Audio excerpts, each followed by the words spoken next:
Parliamo ora del giorno più bello, il giorno sognato un po' da tutte le giovani, il giorno del matrimonio. Per l'occasione, domenica 13, il ristorante alla Fattoria organizza la prima edizione di Wedding Farm.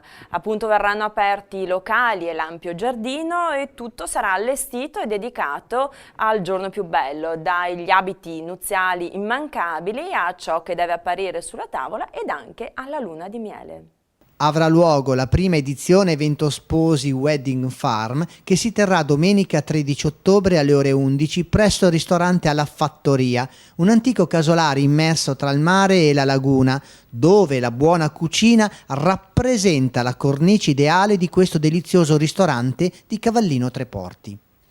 Allestito per l'occasione uno spazio espositivo adornato dei tradizionali colori del matrimonio, il bianco, ma anche presenti il colore dell'oro e dell'argento delle coppie che festeggiano i loro anniversari. Vasta la gamma degli espositori presenti e degli eventi culturali programmati nel corso della giornata. Seguendo il percorso degli espositori è possibile ammirare tavole imbandite e abiti nuziali da cerimonia con composizioni floreali. L'evento si concluderà con un brindisi finale nel tardo pomeriggio.